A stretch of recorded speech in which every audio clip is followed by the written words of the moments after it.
Hello friends, আমি আজকে দারুণ একটা রেসিপি নিয়ে চলে এসেছি। আর চিকেনের রেসিপি তো আমার চ্যানেলে প্রত্যেকেই নানানভাবে দেখেছো। আজকে তোমাদের দাদা ভাই বাজারে গিয়েছিল আর একটা বড় সাইজের মোরগ কাটা হচ্ছিল, একদম দেশি মোরগ।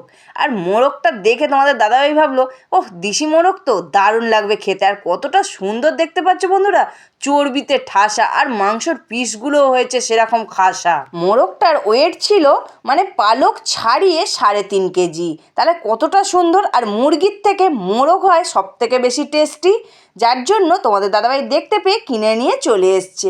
এবার আমি এখানে মাংসটাকে খুব ভালো করে ধুয়ে নিয়ে চলে এসেছি। পরিমাণ মতো সর্ষের তেল, লঙ্কা গুঁড়ো, হলুদ গুঁড়ো সব পরিমাণ মতো।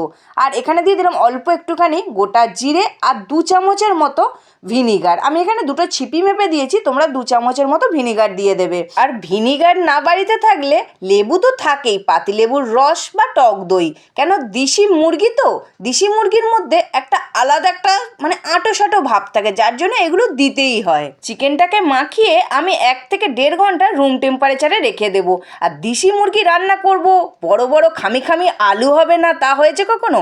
যার জন্য বেশ বড় বড় আলু কিছুটা কেটে নিয়েছি একটু বড় বড় করে পেঁয়াজ কুচি, আর কিছুটা টমেটো বেশি লাগবে না।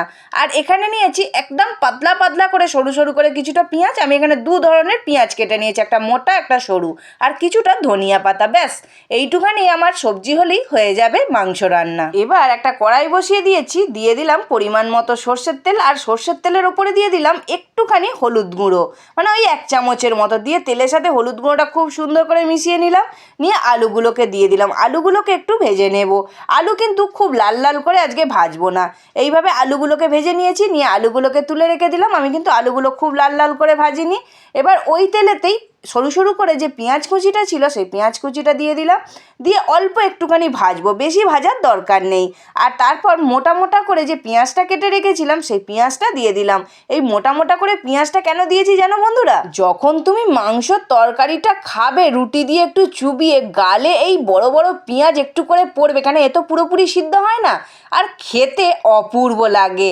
আমার খুব ভালো লাগে, আমরা এটা মাটনেও দিয়ে থাকি। 2 রকমের পেঁয়াজটা যেই ভাজা হয়ে গেলে টমেটোটা দিয়ে একটু ভেজে চিকেনটা দিয়ে খুব সুন্দর করে কষাতে থাকছি। আর তার সাথে এখানে আমি বেশ কিছুটা মশলা নিয়ে নিয়েছি, কিছুটা আদা, কিছুটা রসুন, 1 চামচের মতো গোটা ধনিয়া, আর 1 চামচের মতো গোটা জিরে, আর একটা শুকনো লঙ্কা, সব সুন্দর করে পেস্ট করে নিলাম। আর রসুন কিন্তু একটু বেশি দিতে হবে, আমি এখানে একটা বড় কোয়ার 1 কোয়া রসুন দিয়েছি। দিয়ে মশলাটা দিয়ে খুব সুন্দর করে চিকেনটাকে কষাতে থাকবো। তারপর 1 চামচের মতো কাশ্মীরি লাল লঙ্কার গুঁড়ো দিয়ে দিলাম, দিয়ে আবারও বেশ কিছুক্ষণ কষাতে থাকবো। তারপর একটুখানি চিনি দিয়ে দিলাম, আর পরিমাণ মতো নুন দিয়ে দিলাম, দিয়ে আবারও বেশ কিছুক্ষণ কষাবো। আর কতটা তেল তেল মতো বেরোচ্ছে দেখতে পাচ্ছ বন্ধুরা, কারণ দেশি মোরগ বলে কথা না, আর এর যা চর্বি বলার কথা না। এই চর্বি মাংসের স্বাদ 10 গুণ বাড়িয়ে দেয়। আর এই চর্বি খেলে বন্ধুরা কিন্তু কোনো শরীরে ক্ষতি হবে না, কেন এটা দেশি মোরগ বলে কথা না। আমার চিকেনটা কতটা সুন্দরভাবে কষানো হয়ে গেছে। তারপর আমি আলুগুলো দিয়ে আবারও বেশ কিছুক্ষণ কষালাম। তারপর 1 চামচের মতো গুঁড়ো গরম মশলা দিয়ে দিলাম, দিয়ে আবারও বেশ কিছুক্ষণ কষাতে থাকবো। কষানোর একটা সুন্দর লালচে ভাব আসবে আর সুন্দর গন্ধ ছাড়বে, তখন বোঝা যাবে যে কষানোটা রেডি হয়ে গেছে। আর এখানে আমি আলাদা একটা বাটি করে সুন্দর করে জল গরম করে রেখেছিলাম, সেই জল গরমটা পরিমাণ মতো দিয়ে দিলাম। এবার তরকারিটা যেই সুন্দর করে ফুটে যাবে, এটা কিন্তু সিদ্ধ হবে না কড়াতে, যার জন্য প্রেসারে দিতে হবে। এবার এক এক করে আমি প্রেসারে সব তুলে দিলাম, দিয়ে খুব সুন্দর করে ঢাক্কান বন্ধ করে এটা 8টা থেকে 9টা সিটি দিতে হবে, তবে কিন্তু চিকেনটা খুব সুন্দর সিদ্ধ হবে আর আলুগুলো একদম ননির মতো গলে যাবে।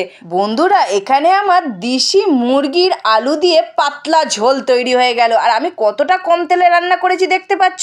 দেশি মোরগের এত সুন্দর চর্বি ছিল, যার জন্য তরকারিটা এতটা সুন্দর হয়েছে। আর তোমরা যখন কিনবে একটু বড় সাইজের দেখে মোরগ কিনবে, যাতে একটু চর্বি থাকে। কম তেল দিয়ে দারুণ রান্না হয়ে যাবে, কেন এই চর্বি টানবে অনেকটা টেস্ট। বন্ধুরা, আজকে দেশি মুরগির আলু দিয়ে পাতলা ঝোলের রেসিপিটা কেমন লাগলো অবশ্যই একটা কমেন্ট করে জানাবে। আর আজকের ভিডিওটা যদি ভালো লেগে থাকে সাবস্ক্রাইব করবে স্বাদের খোঁজে উইথ বান্টির চ্যানেলটিকে।